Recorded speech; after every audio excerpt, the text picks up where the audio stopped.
வணக்கம். புதுவை மற்றும் அதனை சுற்றியுள்ள பகுதிகளில் நடைபெற்ற பல்வேறு நிகழ்வுகளை விரிவாக காண்பதற்கு முன்பு தலைப்புச் செய்திகளை காண்போம். லாஸ்பேட்டை தொகுதியில் நிலவும் மின் பற்றாக்குறைக்கு எடுக்கப்பட்ட நடவடிக்கைகள். மின்துறை அதிகாரிகளுடன் காங்கிரஸ் சட்டமன்ற கட்சி தலைவர் வைத்தியநாதன் ஆலோசனை. புதுச்சேரி பணியாளர் மற்றும் நிர்வாக சீர்திருத்தத்துறை சார்பில் தேர்வு செய்யப்பட்ட நபர்களுக்கு அரசு பணியாணை ஆளுநர் கைலாசநாதன் மற்றும் முதலமைச்சர் ரங்கசாமி வழங்கினர். முழு கொள்ளளவை எட்டிய உசுட்டேரி 10 கண்ணு வழியாக சங்கராபரணி ஆற்றிற்கு திருப்பி விடப்பட்டுள்ளது. இனி விரிவான செய்திகள். லாஸ்பேட்டை தொகுதிக்குட்பட்ட ஜீவானந்தபுரம், குறிஞ்சி நகர், பெத்திசெட்டிப்பேட் உள்ளிட்ட பகுதிகளில் நிலவும் மின் பற்றாக்குறையை போக்க எடுக்கப்பட்ட நடவடிக்கைகள் குறித்து மின்துறை அதிகாரிகளுடன் காங்கிரஸ் சட்டமன்ற கட்சித் தலைவர் வைத்தியநாதன் ஆலோசனை மேற்கொண்டார். லாஸ்பேட்டை தொகுதியில் நிலவும் பல்வேறு குறைகள் குறித்து பல துறைகளில் தொகுதியின் சட்டமன்ற உறுப்பினரும் காங்கிரஸ் சட்டமன்ற கட்சி தலைவருமான வைத்தியநாதன் நேரடியாக சென்று ஆய்வு மேற்கொண்டு மக்களின் குறைகளை நிவர்த்தி செய்து வருகிறார். அதன் தொடர்ச்சியாக மின்சார துறையில் ஏற்கனவே 2 முறை கலந்தாய்வு கூட்டம் நடத்தி தொகுதி மக்களின் குறைகளை நிவர்த்தி செய்தார். இந்த நிலையில் லாஸ்பேட்டை தொகுதிக்குட்பட்ட ஜீவானந்தபுரம், குறிஞ்சி நகர், பெத்திசெட்டிப்பேட் பகுதிகளில் நிலவும் மின் பற்றாக்குறையை போக்க உரிய நடவடிக்கை எடுக்குமாறு அதிகாரிகளுக்கு ஏற்கனவே கோரிக்கை விடுத்திருந்தார். அந்த கோரிக்கை மீதான நடவடிக்கை குறித்து இன்று 3வது முறையாக காங்கிரஸ் சட்டமன்ற கட்சி தலைவரும் லாஸ்பேட்டை தொகுதியின் சட்டமன்ற உறுப்பினருமான வைத்தியநாதன் மின்துறை அதிகாரிகளுடன் கலந்தாலோசனை மேற்கொண்டார். காங்கிரஸ் நிர்வாகிகள், கமலா அறக்கட்டளை நிர்வாகிகள் நிகழ்வின் போது உடனிருந்தனர்.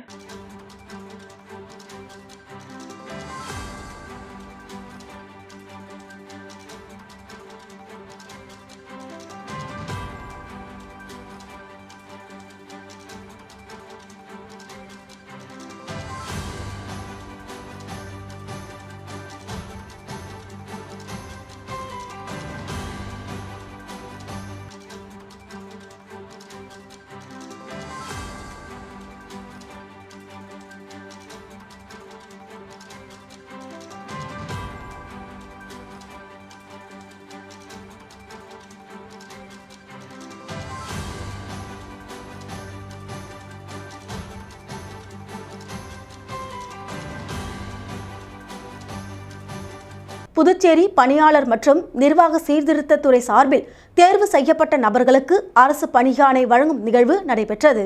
புதுச்சேரி பணியாளர் மற்றும் நிர்வாக சீர்திருத்த துறையின் கீழ் வரும் உதவியாளர் பதவிகளுக்கு நேரடி நியமனத்திற்காக கடந்த ஜூன் மாதம் 22ஆம் தேதியன்று நடைபெற்ற எழுத்துத் தேர்வில் தேர்ச்சி பெற்ற 234 உதவியாளர் மற்றும் வருவாய் மற்றும் பேரிடர் மேலாண்மை துறையின் கீழ் வரும் கிராம நிர்வாக அலுவலர் பதவிகளுக்கு நேரடி நியமனத்திற்காக கடந்த செப்டம்பர் மாதம் 21ஆம் தேதி அன்று நடைபெற்ற எழுத்துத் தேர்வில் தேர்ச்சி பெற்ற கிராம நிர்வாக அலுவலர் 29 பதவிகள் மற்றும் கடந்த அக்டோபர் மாதம் 12ஆம் தேதி அன்று நடைபெற்ற எழுத்துத் தேர்வில் தேர்ச்சி பெற்ற கிராம உதவியாளர் 37 பதவிகள், பல்நோக்கு பணியாளர் 8 பேர் என அனைவருக்கும் பணியாணை வழங்கும் நிகழ்வு கம்பன் கலையரங்கில் நடைபெற்றது. இதில் கலந்து கொண்ட துணைநிலை ஆளுநர் கைலாஷ்நாதன், முதலமைச்சர் ரங்கசாமி, சபாநாயகர் செல்வம் ஆகியோர் தேர்வு செய்யப்பட்ட நபர்களுக்கு பணி ஆணைகளை வழங்கினர். இந்த நிகழ்ச்சியில் முன்னாள் அமைச்சர் சாய் ஜே சரவணன்குமார், சட்டமன்ற உறுப்பினர்கள் அனிபால் கென்னடி, ரமேஷ், பாஸ்கர் என்கிற தட்சிணாமூர்த்தி, லட்சுமிகாந்தன், சிவசங்கரன், தலைமை செயலர் சரத் சௌஹான், வளர்ச்சி ஆணையர் மற்றும் அரசு செயலர் கிருஷ்ண மோகன் உள்ளிட்ட அரசு துறை அதிகாரிகள், பொதுமக்கள் என அனைவரும் திரளாக கலந்து கொண்டனர். நிரப்ப முடியுமோ அதனை விரைவாக நிரப்புவதற்கு நடவடிக்கை எடுக்க வேண்டும் என்று உங்களை நான் கேட்டுக்கொள்கின்றேன். ஏன்னு சொன்னால் இன்னும் நிறைய பேருக்கு வேலை கிடைக்கும் என்ற நம்பிக்கை நம்முடைய பிள்ளைகளுக்கு, இளைஞர்களுக்கு இருந்து கொண்டிருக்கின்றது. நிச்சயமாக இந்த அரசு மேலும் பல பணியிடங்களை துறையில் நிரப்பி இளைஞர்களுக்கு வேலைவாய்ப்பை கொடுக்கும் என்பதை உறுதியாக இங்கே கூறிக்கொண்டு, நீங்கள் புதிதாக அரசில் பணியில் சேர இருக்கின்றீங்க. நீங்கள் எப்படி உங்களுக்கு பல காலங்களில் நீங்கள் எல்லாம் நினச்சி பார்த்து வேலை கிடைக்கணும், அது மாதிரி ஒரு எண்ணம் வந்தால் எப்படி பணியாற்ற வேண்டும் என்கிற எண்ணமும் உங்களுக்கு இருக்கிறாங்க.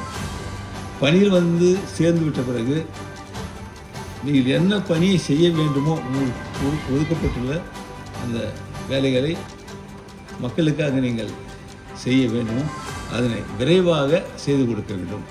இப்படி தொகுப்பாக அப்பாயின்மெண்டோடு தருவது இது 5வது அல்லது 6வது முறையாக இருக்கலாம். இதற்கு முன் LDC, UDC, deputy tahsildar, junior engineers, construction helpers என்ற பலருக்கும் இது போன்ற விழாக்களில் அப்பாயின்மெண்ட் ஆர்டர்ஸ் வழங்கி இருக்கிறேன். இந்த ரெக்ரூட்மெண்ட் பணிகளை நாம் வேகமாக முன்னெடுத்து இருப்பதற்கு காரணம், சமுதாயம் முழுமையாக வளர்ச்சி அடைய வேண்டும் என்றால் அரசு நிர்வாகம் வலுவானதாக இருக்க வேண்டும். இதற்கு முன் நம்முடைய அரசு துறைகள் ஆயிரக்கணக்கான பதவிகள் காலியாக இருந்த போதிய அளவில் ஊழிகள் இருந்தால்தான் அரசு நிர்வாகம் முழு வீச்சோடு திறமையாக செயல்படுகிறது. லாஸ்பேட்டை தொகுதி கங்கையம்மன் கோவில் வீதியில் வீடுகளுக்கு பாதாள சாக்கடை திட்ட இணைப்பு பணிகளை மேற்கொள்வது குறித்த கலந்தாய்வு காங்கிரஸ் சட்டமன்ற கட்சித் தலைவர் வைத்தியநாதன் தலைமையில் நடைபெற்றது. லாஸ்பேட்டை தொகுதியில் பொதுமக்களின் கோரிக்கைகள் அனைத்தையும் ஒவ்வொன்றாக துறை சார்ந்த அதிகாரிகளிடம் கோரிக்கையாக முன்வைத்து அதனை நிறைவேற்றி வருகிறார் தொகுதியின் சட்டமன்ற உறுப்பினரும் காங்கிரஸ் சட்டமன்ற கட்சித் தலைவருமான வைத்தியநாதன். அந்த வகையில் லாஸ்பேட்டை தொகுதிக்குட்பட்ட கங்கையம்மன் கோவில் தெருவில் சிமெண்ட் சாலை மற்றும் கழிவுநீர் கால்வாய் அமைக்கும் பணிக்கான பூமி பூஜை நடைபெற்று பணிகள் மேற்கொள்ளப்பட்டு வருகிறது. இதன் ஒரு பகுதியாக அனைத்து வீடுகளுக்கும் பாதாள சாக்கடை திட்ட இணைப்பு பணிகள் மேற்கொள்ள காங்கிரஸ் சட்டமன்ற கட்சித் தலைவர் வைத்தியநாதன் தலைமையில் பொதுப்பணித்துறை கழிவுநீர் உட்கோட்ட இளநிலை பொறியாளர், உழவர்கரை நகராட்சி இளநிலை பொறியாளர், பொதுப்பணித்துறை கட்டிடங்கள் சாலை மற்றும் வடக்கு கோட்ட இளநிலை பொறியாளர் ஆகியோருடன் கலந்தாய்வு நடைபெற்றது. கங்கையம்மன் கோவில் வீதியில் நடைபெற்ற இந்த கலந்தாய்வின் போது காங்கிரஸ் நிர்வாகிகள், கமலா அறக்கட்டளை நிர்வாகிகள் உடனிருந்தனர்.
புதுச்சேரியில் தொடர்ந்து பெய்து வரும் கனமழையால் முழு கொள்ளளவையும் எட்டி கடல் போல் காட்சி அளிக்கும் உசுட்டேரிக்கு வரும் உபரி நீர் பொதுமக்களின் நலன் கருதி பத்துக்கண்ணு வழியாக சங்கராபரணி ஆற்றுக்கு திருப்பி விடப்பட்டுள்ளது. புதுச்சேரியில் தொடர்ந்து பெய்து வரும் கனமழையால் பொதுமக்களின் இயல்பு வாழ்க்கை பாதிக்கப்பட்டுள்ளது. மேலும் புதுச்சேரியில் உள்ள நீர்நிலைகள் தொடர்ந்து நிரம்பி வருகிறது. மீனவ கிராம மக்களும் கடுமையான பாதிப்பிற்கு ஆளாகியுள்ளனர். இந்த நிலையில் பொதுப்பணித்துறை மற்றும் மீன்வளத்துறை அமைச்சர் லட்சுமி நாராயணன் அதிகாரிகளுடன் சென்று வீராம்பட்டினம், சின்ன வீராம்பட்டினம், நல்லவாடு, பனித்திட்டு, நரம்பை உள்ளிட்ட மீனவ கிராமங்களில் ஆய்வு செய்த அவர் பொதுமக்களின் பிரச்சினைகளையும் கேட்டறிந்து அவைகளை உடனடியாக தீர்க்கவும் அதிகாரிகளுக்கு உத்தரவிட்டார். தொடர்ந்து கொம்மந்தாமேடு, கிருமாம்பாக்கம், பாகூர் உள்ளிட்ட பகுதிகளில் உள்ள ஏரிகளையும் பார்வையிட்டு ஆய்வு செய்த அமைச்சர் லட்சுமி நாராயணன் தொடர்ந்து முழு கொள்ளளவையும் எட்டி கடல் போல் காட்சியளிக்கும் ஊசுடு ஏரியை சென்று பார்வையிட்டு ஆய்வு செய்தார். அப்போது உசுட்டேரி முழு கொள்ளளவையும் எட்டியுள்ளதால் பொதுமக்களின் நலன் கருதி ஏரிக்கு வரும் உபரி நீர் பத்துக்கண்ணு வழியாக சங்கராபரணி ஆற்றுக்கு திறந்துவிடவும் உத்தரவிட்டார். வீராம்பட்டினம் கடற்கரை அந்த இடத்துல பார்த்து எப்படி இருக்கிறது என்று பார்த்தோம். எந்த மாதிரியான பாதிப்பு இருந்து பார்த்துருந்தோம். அதற்கு பிறகு கிருமம்பாக்கம் ஏரி அதை ஆய்வு செய்தோம். அதற்கு பிறகு கொமதாமேடு அங்கே வேலை நடந்து கொண்டிருக்கிறது. தென்பெண்ணை ஆற்றில் வருகிற நீர் மூலமாக மக்களுக்கு எந்த பாதிப்பு இருக்கிறதா என்பதை நேரில் பார்த்து உறுதியிருக்கிறோம். எல்லா இடங்களிலும் எந்தவித பாதிப்பும் இல்லாமல் நேற்றைய மழையும் சரி, புயலும் சரி, எந்த பாதிப்பும் பெரிய பாதிப்பு மக்களுக்கு ஏற்படவில்லை, ஊருக்கும் ஏற்படவில்லை. அதற்கு பிறகு சித்தேரிக்கு சென்று சித்தேரியில் நிலைமையை கண்காணித்தோம். அதற்கு பிறகு இப்போது உஸ்டேரி இந்த இதை பார்த்து கொண்டிருக்கிறோம். உஸ்டேரியில் நீர் கிட்டத்தட்ட முழு கொள்ளளையும் எட்டியிருக்கிறது. இதை நம்முடைய நகரப்பகுதிக்கு குடிநீர் ஏற்கனவே உபயோகப்படுத்த சில திட்டங்களை வைத்திருக்கிறோம். அதையும் நேரது அதோடைய எந்த அளவுக்கு அதை செய்ய முடியும் என்பது அதற்கான சாத்தியக்கூறுகளையும் இப்போது அதிகார இடத்துல விவாதித்து கொண்டிருக்கிறோம். ஒட்டுமொத்தமாக வந்த புயல் இன்றைக்கு மக்களுடைய தினசரி வாழ்க்கையை பாதித்திருப்பதை தவிர வேறு எந்த பெரிய பாதிப்பையும் நம்முடைய சொத்துக்களுக்கோ மற்ற விஷயங்களுக்கோ ஒரு பெரிய பாதிப்பை நல்ல காலமாக. புதுச்சேரி விளையனூர் மணவெளி கிராமத்தில் அமைந்துள்ள அருள்மிகு ஸ்ரீ செல்வ முத்துமாரியம்மன் ஆலயத்தில் மகா கும்பாபிஷேக விழா நடைபெற்றது. புதுச்சேரி வில்லியனூர் மணவெளி பகுதியில் அமைந்துள்ளது அருள்மிகு ஸ்ரீ செல்வமுத்து மாரியம்மன் திருக்கோவில். இத்திருக்கோவிலில் கும்பாபிஷேக விழாவை முன்னிட்டு கடந்த 27ஆம் தேதி கணபதி பூஜையுடன் தொடங்கியது. தொடர்ந்து யாகசாலையில் வைக்கப்பட்ட கலசங்களுக்கு சிறப்பு பூஜைகள் நடைபெற்று இன்று 4ஆம் கால யாக பூஜையுடன் கலச புறப்பாடு நடைபெற்று விமான கோபுரங்களுக்கு புனித நீர் ஊற்றி மகா கும்பாபிஷேக விழா நடைபெற்றது. சிறப்பு விருந்தினராக உள்துறை அமைச்சர் நமச்சிவாயம், எதிர்க்கட்சித் தலைவர் சிவா உள்ளிட்ட முக்கிய நிர்வாகிகள் கலந்து கொண்டனர். கும்பாபிஷேக விழா முடிந்தவுடன் பொதுமக்களுக்கு கும்பாபிஷேக நீர் தெளிக்கப்பட்டது. தொடர்ந்து ஆயிரக்கணக்கான பொதுமக்கள் அம்மனை வழிபட்டு சென்றனர்.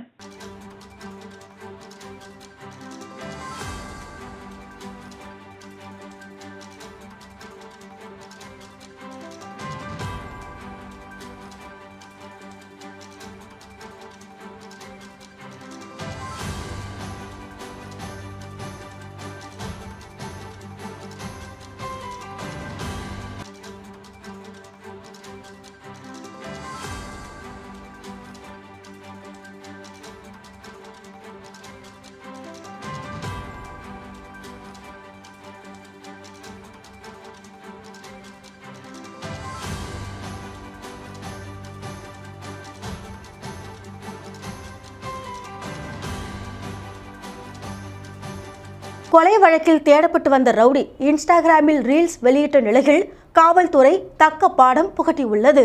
அரியாங்குப்பம் பிசிபி நகரை சேர்ந்தவர் விஸ்வா. இவர் மீது கொலை முயற்சிகள், கஞ்சா வழக்கு உள்ளிட்ட 10க்கும் மேற்பட்ட வழக்குகள் நிலுவையில் உள்ளன. இதன் காரணமாக அரியாங்குப்பம் காவல் நிலையத்தில் ரவுடி பட்டியலில் அவரது பெயர் இடம்பெற்றுள்ளது. அதில் கொலை வழக்கில் தேடப்படும் குற்றவாளியாகவும் இருந்து வந்துள்ளார். இதற்கிடையே அவர் இன்ஸ்டாகிராமில் கத்தியுடன் ரீல்ஸ் வெளியிட்டுள்ளார். இதனைத் தொடர்ந்து காவல்துறையினர் அவரை அரியாங்குப்பம் புறவழிச்சாலை சந்திப்பில் மடக்கி பிடித்து கைது செய்தனர். பின்னர் அவர் நீதிமன்றத்தில் ஆஜர்படுத்தப்பட்டு சிறையில் அடைக்கப்பட்டார். புதுச்சேரியில் தொடர்ந்து பெய்து வரும் கனமழையால் பாதிக்கப்பட்டு வாழ்வாதாரத்தை இழந்து தவிக்கும் நடுக்குப்பம் மீனவர்கள் தமிழக அரசை கண்டித்து வருகிற தேர்தலை புறக்கணித்து குடியிருப்பு ஆவணங்களை மாவட்ட ஆட்சியரிடம் ஒப்படைக்கப் போவதாக தெரிவித்துள்ளனர். புதுச்சேரி அடுத்த விழுப்புரம் மாவட்டம் கோட்டக்குப்பம் நகராட்சிக்குட்பட்ட நடுக்குப்பம் மீனவ கிராமத்தில் சுமார் 300க்கும் மேற்பட்ட மீனவர்கள் மீன்பிடி தொழில் செய்து வருகின்றனர். இவர்களின் மீன்பிடி படகுகள் மற்றும் மீன்பிடி உபகரணங்களை கடற்கரையோரம் நிறுத்தி வைத்தனர். இதற்கு மாற்று சமூகத்தினர் எதிர்ப்பு தெரிவிப்பதால் படகுகளை கடற்கரையோரம் நிறுத்த முடியாமல் அவதிப்பட்டு வருவதுடன் மீன்பிடி சாதனங்கள் கடலில் அடித்து செல்கிறது. இதுகுறித்து விழுப்புரம் மாவட்ட ஆட்சியரிடம் பலமுறை கோரிக்கை வைத்தும் மீனவர்கள் பிரச்சினைக்கு நிரந்தர தீர்வு காணப்படவில்லை. இந்த நிலையில் கடந்த 5 நாட்களாக தொடர்ந்து பெய்து வரும் கனமழையால் கடற்கரையோரம் படகுகளை நிறுத்த முடியாமல் மீனவர்கள் கடுமையான அவதிக்கு ஆளாகி கொட்டும் மழையிலும் மீன்பிடி சாதனங்களை பாதுகாத்து வருகின்றனர். இதுகுறித்து செய்தியாளர்களிடம் பேசிய நடுக்குப்பம் மீனவர்கள் தொடர்ந்து பெய்து வரும் கனமழையால் படகுகள் உள்ளிட்ட மீன்பிடி வலைகளை வைக்க இடமில்லாமல் அவதிப்பட்டு வருகிறோம். இதுகுறித்து பலமுறை விழுப்புரம் மாவட்ட ஆட்சியருக்கு முறையிட்டும் எந்தவித நடவடிக்கையும் எடுக்கவில்லை. மேலும் அதிகாரிகளின் மெத்தன போக்கால் படகு மற்றும் மீன்பிடி சாதனங்கள் கடலில் அடித்து செல்வதால் வாழ்வாதாரத்தை இழந்து நிற்கிறோம். தொடர்ந்து இதே நிலை நீடித்தால் வருகிற சட்டமன்ற தேர்தலை புறக்கணித்து தங்களது குடியிருப்பு ஆவணங்களை விழுப்புரம் மாவட்ட ஆட்சியரிடம் ஒப்படைக்கப் போவதாக தெரிவித்தனர். கடலரிப்பு புயல் காரணமாக கடலரிப்பால் மண்ணரிப்பு கடலரிப்பு ஏற்பட்ட காரணத்தினால் எங்களுக்கு படகு நிறுத்த இடம் இல்லாத காரணத்தினால் எங்கள் வாழ்வாதார பாதிப்பு. மேலும் போட்டு நாங்கள் மோட்டை இழுத்து வச்சா ஆதிராட மக்கள் எங்களுடைய இடத்தை நீங்க போட்டு இழுக்கக்கூடாது என்ற பல முறை எங்களுக்கு பிரச்சனை பண்ணி வருகிறாங்க. எங்களுக்கு வாழ்வாதார பாதிப்பு அச்சுறுத்தி வருகிறாங்க. அரசு காவல்துறை மூலமா அச்சுறுத்தி வருகிறார்கள். 128 போட்டு வச்சிருக்கோம். 128 போட்டு இங்க நாங்கள் தொழில் பண்ணியிருக்கிறோம். எங்க போட்டு நிறுத்த இடம் இல்லாத காரணத்தால மொத்தமே இங்க 90 மீட்டர் தான் இருக்கு. இப்ப நீங்க அளந்து பார்த்தாலும் 90 மீட்டர் தான் இருக்கு. எங்களுக்கு சிஆர்எஸ் சட்டப்படி 500 மீட்டர் சொந்தம். எங்க மீனவர்களுக்கு 500 மீட்டர் எங்க வாழ்வாதாரத்துக்கான சொந்தமான இடம் இது. அதுக்கு உட்பட்டு தான் நாங்க தொழில் பண்றோம். இங்க இப்ப பார்க்க போனா 90 மீட்டர் அளவு தான் இருக்கு. 90 மீட்டர் அளவு இருக்கக்குள்ள எங்களுக்கு நிரந்தர இடமே கிடையாது. நாங்க மோட்டை எடுத்து வச்சா ஆஜராட மக்கள் காவல்துறை வச்சு எங்களை ஒடுக்குறாங்க. எங்களுக்கு நிரந்தர தீர்வு இல்லை. இது சம்பந்தமா நாங்க நேரில் கலெக்டர் மூலியமாவும் இல்ல அரசியல்வாதிகள் எல்லாரும் நேரில் சந்திச்சோம், மனு கொடுத்தோம். எந்த ஒரு நடவடிக்கை எடுக்காத காரணத்தால வருகின்ற சட்டமன்ற தேர்தல் 2026 வருகின்ற சட்டமன்ற தேர்தலில் யாருமே எந்த கட்சிக்கும் நாங்க ஆண் பெண் அனைவரும் இந்த நடுவுக்கு சேர்ந்த மீனவ ஆண் பெண் அனைவரும் எந்த கட்சிக்கும் நாங்க வாக்களிக்க மாட்டோம்ன்றதை இதன் மூலம் தெரிவிச்சுக்கலாம். மேலும் மத்திய அரசு மாநிலத்தை வழங்கப்பட்ட குடியுரிமை அனைத்தையும் விழுப்புரம் மாவட்ட ஆட்சியரிடம் ஒப்படைக்க போறோம். கதிர்காமம் தொகுதியில் 1,72 லட்சம் ரூபாய் மதிப்பீட்டில் நரிக்குறவர் இன மக்கள் வசிக்கும் பகுதியில் புதிய வீடு மற்றும் மேட்டுப்பாளையம் புதிய மீன் அங்காடி அமைப்பதற்கான பூமி பூஜையை முதலமைச்சர் ரங்கசாமி தொடங்கி வைத்தார். புதுச்சேரி கதிர்காமம் தொகுதிக்குட்பட்ட சண்முகாபுரம், அண்ணா வீதி, துளசி முத்துமாரியம்மன் ஆலயம் பின்புறம் வசிக்கும் நரிக்குறவ இன மக்களுக்கான புதிய வீடு கட்டுவதற்கான பூமி பூஜை மற்றும் மேட்டுப்பாளையத்தில் புதிய மீன் அங்காடி திறப்பதற்கான பூமி பூஜை ஆகியவை நடைபெற்றது. தொகுதியின் சட்டமன்ற உறுப்பினர் KSP ரமேஷ் முன்னிலையில் நடைபெற்ற பூமி பூஜை விழாவில் சிறப்பு விருந்தினராக முதலமைச்சர் ரங்கசாமி கலந்து கொண்டு பூஜை செய்து பணியினை தொடங்கி வைத்தார். இந்த பணியானது ஆதிதிராவிடர் நலத்துறை மூலம் சுமார் 1,36 லட்சம் ரூபாய் மதிப்பீட்டில் நரிக்குறவர்களுக்கு புதிய வீடும் 36 லட்சம் ரூபாயில் மேட்டுப்பாளையம் புதிய மீன்கள் மார்க்கெட் அமைக்கப்பட உள்ளது. இந்த நிகழ்ச்சியில் உழவர்கரை நகராட்சி அதிகாரிகள், ஊர் பொதுமக்கள், NR காங்கிரஸ் பிரமுகர்கள் என அனைவரும் திரளாக கலந்து கொண்டனர்.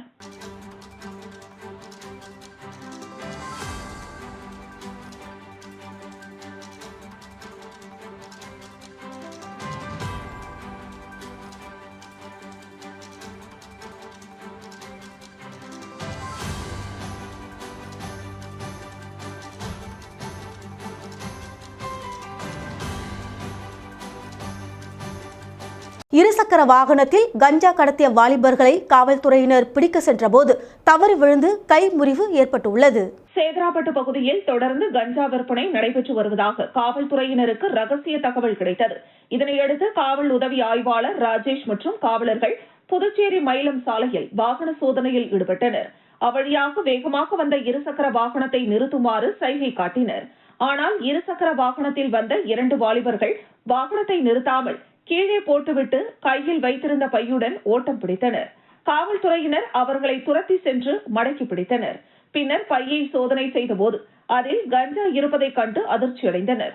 காவல்துறையினரிடமிருந்து தப்பித்து ஓடிய பாரத் கீழே விழுந்து அவருக்கு கைமுறிவு ஏற்பட்டுள்ளது. தொடர்ந்து விசாரணை செய்ததில் அவர் விழுப்புரம் மாவட்டம் மணவள்ளியை சேர்ந்த பாரத் மற்றும் புதுச்சேரி ரெட்டியார்பாளையம் பகுதியை சேர்ந்த அமீர்கான் என்பதும் பள்ளி கல்லூரி மாணவர்களுக்கு விற்பனை செய்வதற்காக 1 கிலோ கஞ்சாவை கடத்தி சென்றதும் தெரியவந்தது. இதனையடுத்து அவர்களை கைது செய்த காவல்துறையினர் அவர்களிடமிருந்து 1 கிலோ கஞ்சா, 2 செல்போன்கள் மற்றும் இருசக்கர வாகனத்தை பறிமுதல் செய்தனர். மேலும் நாங்கள் இனி கஞ்சா விற்க மாட்டோம், தீய செயல்களில் ஈடுபட மாட்டோம் என்ற விழிப்புணர்வை ஏற்படுத்தும் வகையில் வீடியோ சமூக வலைதளங்களில் காவல்துறையினரால் வெளியிடப்பட்டுள்ளது.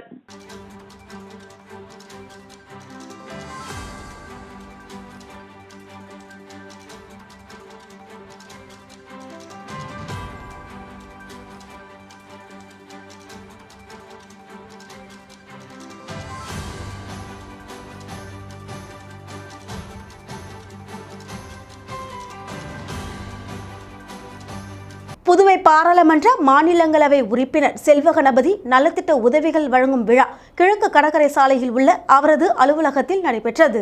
புதுவை பாராளுமன்ற மாநிலங்களவை உறுப்பினர் செல்வகணபதியால் நலத்திட்ட உதவிகள் வழங்கும் விழா நடைபெற்றது. புதுச்சேரி பாராளுமன்ற மாநிலங்களவை உறுப்பினர் அலுவலகத்தில் இந்த விழா நடைபெற்றது.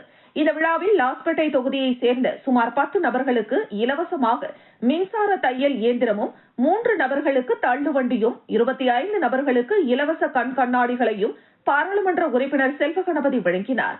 இந்த நிகழ்ச்சியை பாரதிய ஜனதா கட்சியின் முன்னாள் OBC அணியின் மாநில தலைவர் நடராஜன் ஏற்பாடு செய்தார். இந்த நிகழ்ச்சியில் லாஸ்பேட்டை தொகுதி பாரதிய ஜனதா கட்சியின் தொகுதி தலைவர் பன்னீர்செல்வம், தொகுதி பொறுப்பாளர்கள் ஆறுமுகம், தயாளன், செந்தில், பாலன், கோபு, லதா மற்றும் தொகுதி நிர்வாகிகள், ஊர் பொதுமக்கள் திரளாக கலந்து கொண்டனர்.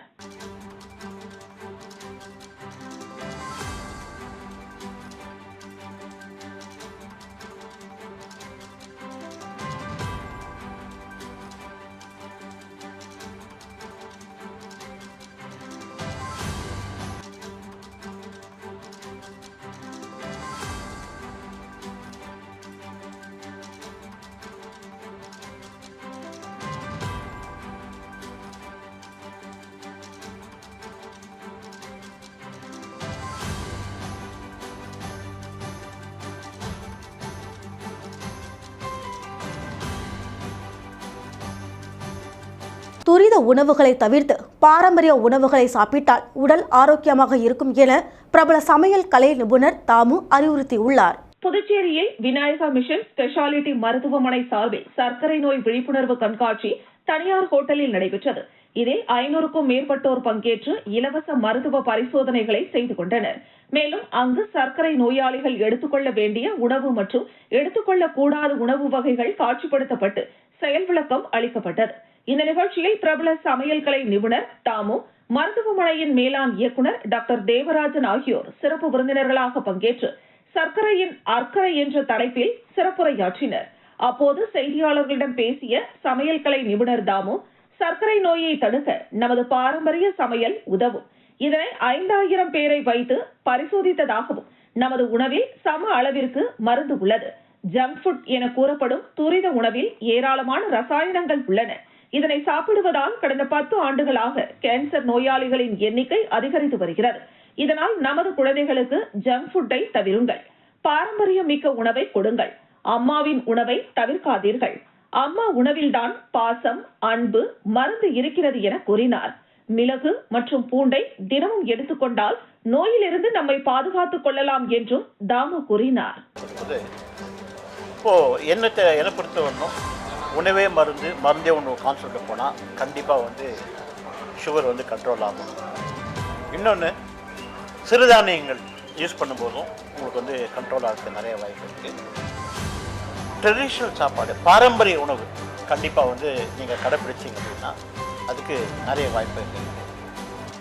இதை விட்டுட்டு நம்ம வெளியே போகும்போது இந்த ஜங்க் ஃபுட்டுன்ற ஒரு சாப்பாடு வருது, junk food and fast food.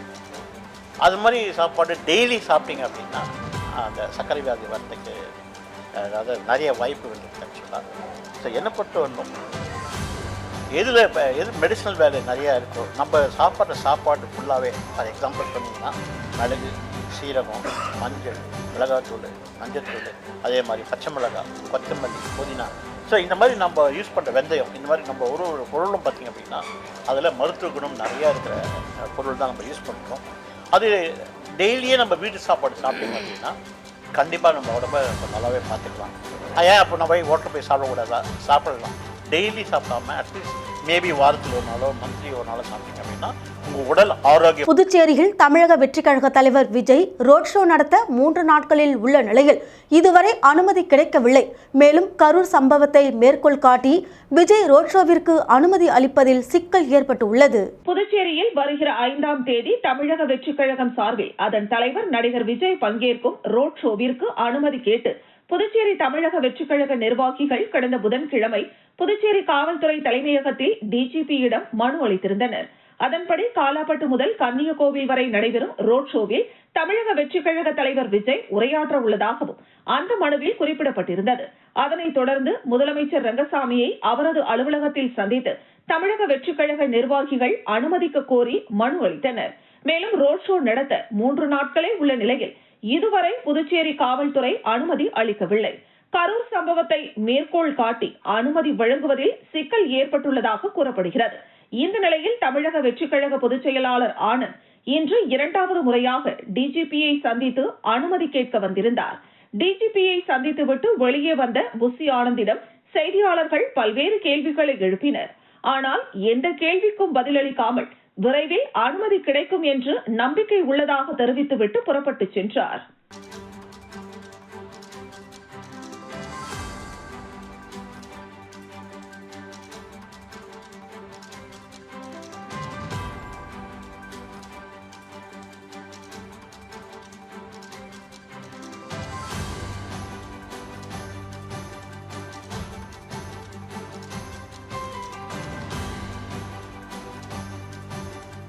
மீனவ மக்களின் நீண்ட நாள் கோரிக்கையை 20 கோடி ரூபாய் மதிப்பீட்டில் சட்டமன்ற உறுப்பினர் கல்யாணசுந்தரம் நிறைவேற்றியுள்ளார். காலாப்பட்டு தொகுதியில் தொடர்ந்து மக்களின் அடிப்படை வசதிகள், நலத்திட்ட உதவிகள் அனைத்தையும் தொகுதியின் சட்டமன்ற உறுப்பினர் கல்யாணசுந்தரம் துறை சார்ந்த அதிகாரிகளிடம் கோரிக்கைகளாக முன்வைத்து முழுவதுமாக நிறைவேற்றி வருகிறார். அதன் ஒரு பகுதியாக மீனவ மக்களின் நீண்ட நாள் கோரிக்கையை நிறைவேற்றும் வகையில் பெரிய காலாப்பட்டு மீனவ பகுதியில் 20.14 கோடி ரூபாய் செலவில் மத்திய அரசின் பிரதமரின் மீன்வள திட்டத்தின் கீழ் மீன் இறக்கும் மையம் கட்டிடம் கட்ட சட்டமன்ற உறுப்பினர் கல்யாணசுந்தரம் பூமி பூஜை செய்து பணிகளை துவக்கி வைத்தார். விழாவில் பெரிய காலாப்பட்டு மீனவ கிராம பஞ்சாயத்தார், பாரதிய ஜனதா கட்சி மாநில செயற்குழு உறுப்பினர் புகழேந்தி, மாநில மீனவரணி தலைவர் மாரியப்பன், உழவர்கரை மாவட்ட தலைவர் மாரியப்பன், பெரிய காலாப்பட்டு பாஜக பொறுப்பாளர்கள் செல்வமணி, செல்வகுமார், ஜெகன், ஜெகதீசன் மற்றும் பொதுமக்கள், பொதுப்பணித்துறை அதிகாரிகள் அனைவரும் கலந்து கொண்டனர்.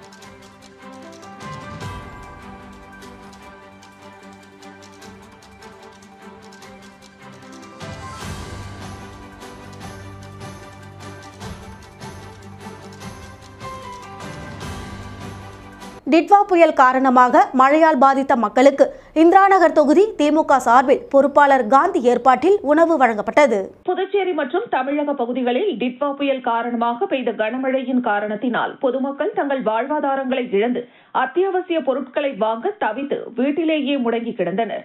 இதனையடுத்து அரசியல் பிரமுகர்கள், சமூக சேவகர்கள் தங்களால் இயன்ற உதவிகளை பல்வேறு பகுதிகளில் பொதுமக்களுக்கு வழங்கி வருகின்றனர்.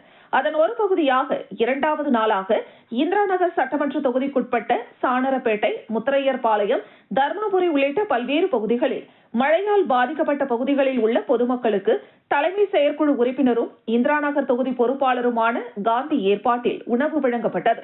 தொகுதி செயலாளர் ராதாகிருஷ்ணன் தலைமையில் நடைபெற்ற நிகழ்ச்சியில் அவைத் தலைவர் கோதண்டராமன், சுப்பிரமணி, ஜெகதீஷ், பூபாலன், பாலு, பாஸ்கர், செல்லதுரை, தேவநாதன் மற்றும் ஜோதி உட்பட கட்சி நிர்வாகிகள் பலர் கலந்து கொண்டனர்.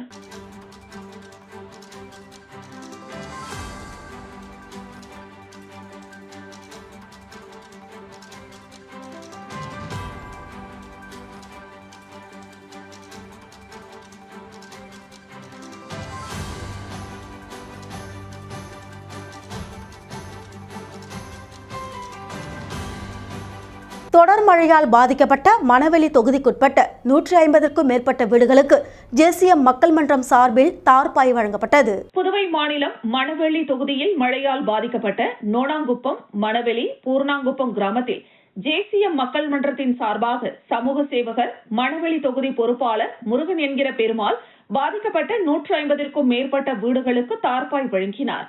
கிராம பொதுமக்கள், இளைஞர்கள் நிகழ்ச்சியின் போது உடனிருந்தனர்.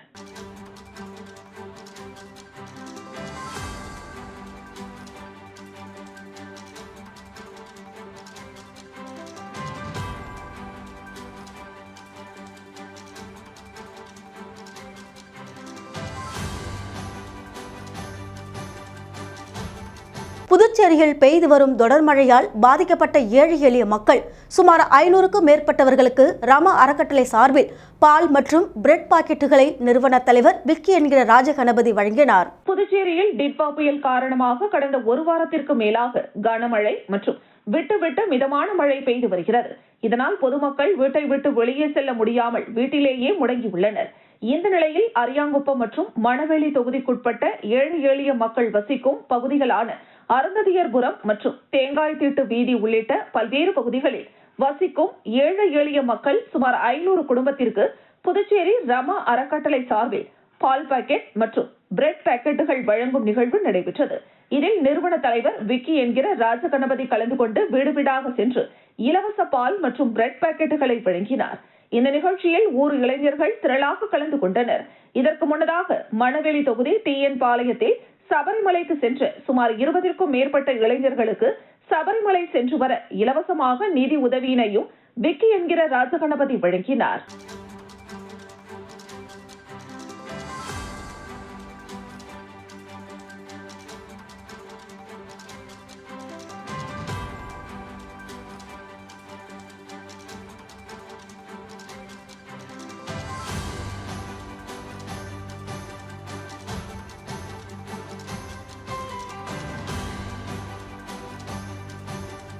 புயல் கனமழையால் பாதிக்கப்பட்ட அரியாங்குப்பம் தொகுதிக்குட்பட்ட பல்வேறு பகுதிகளில் வசிக்கும் மக்களுக்கு அதிமுக பொருளாளர் ரவி பாண்டுரங்கன் உணவு மற்றும் பிரெட் பால் ஆகியவற்றை வழங்கினார்.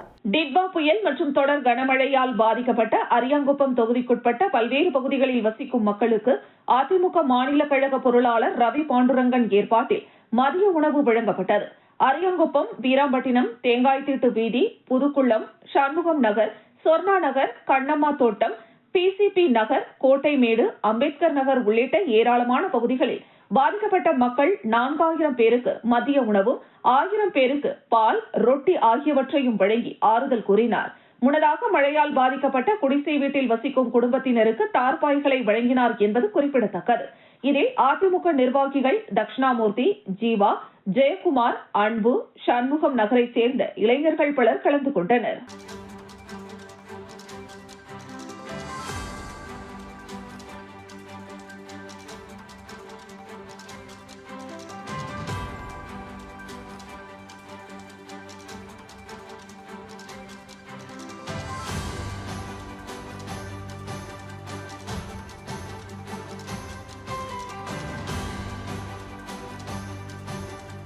வேப்பூர் அருகே தொடர் மழையால் கூரை வீடு இடிந்து விழுந்து டிவி, பீரோ, கட்டில் உள்ளிட்ட வீட்டு உபயோகப் பொருட்கள் சேதமடைந்தன. கடலூர் மாவட்டம் சிறுபாக்கம் அடுத்துள்ள மலையனூர் கிராமத்தில் வசித்து வருபவர்கள் அமுதா, இளைய பெருமாள் என்கிற வயதான தம்பதியினர். இவர்களுக்கு 2 மகன்கள் உள்ள நிலையில் குடும்பத்தோடு அவருடைய கூரை வீட்டில் வசித்து வருகின்றனர். இந்த நிலையில் கடந்த 2 தினங்களாக பெய்த புயல் மழையின் காரணமாக கூரை வீட்டின் சுற்றுச்சுவர் சேதமடைந்துள்ளது. வீட்டின் சுற்றுச்சுவர் மலமளவென விழும் சத்தம் கேட்டு குடும்பத்தோடு அலறி அடித்துக் கொண்டு வீட்டை விட்டு வெளியே வந்த நிலையில் கூரை வீட்டின் சுற்றுச்சுவர்கள் கீழே இடிந்து விழுந்து பெருத்த சேதமானது ஏற்பட்டுள்ளது. மேலும் வீட்டில் கட்டில், பீரோ உள்ளிட்ட வீட்டு உபயோகப் பொருட்கள் சேதமடைந்த நிலையில் குடும்பத்தோடு நல்வாய்ப்பாக உயிர் தப்பினர். பாதிக்கப்பட்ட குடும்பத்தினர் இழப்பீடு கேட்டும் அரசு வழங்கும் தொகுப்பு வீடு கேட்டும் கோரிக்கை விடுத்துள்ளனர். மீண்டும் தலைப்புச் செய்திகள். லாஸ்பேட்டை தொகுதியில் நிலவும் மின் பற்றாக்குறைக்கு எடுக்கப்பட்ட நடவடிக்கைகள். மின்துறை அதிகாரிகளுடன் காங்கிரஸ் சட்டமன்ற கட்சி தலைவர் வைத்தியநாதன் ஆலோசனை. புதுச்சேரி பணியாளர் மற்றும் நிர்வாக சீர்திருத்தத்துறை சார்பில் தேர்வு செய்யப்பட்ட நபர்களுக்கு அரசு பணியாணை ஆளுநர் கைலாசநாதன் மற்றும் முதலமைச்சர் ரங்கசாமி வழங்கினர். முழு கொள்ளளவை எட்டிய உசுடேரி 10 கண்ணு வழியாக சங்கராபரணி ஆற்றிற்கு திருப்பி விடப்பட்டுள்ளது. இத்துடன் செய்திகள் நிறைவடைகின்றது. உங்களிடமிருந்து விடைபெறுவது ஜானகி. செய்திகளை உடனுக்குடன் தெரிந்து கொள்ள கமலா தொலைக்காட்சியின் சமூக வலைதளத்தை பின்பற்றவும். நன்றி, வணக்கம்.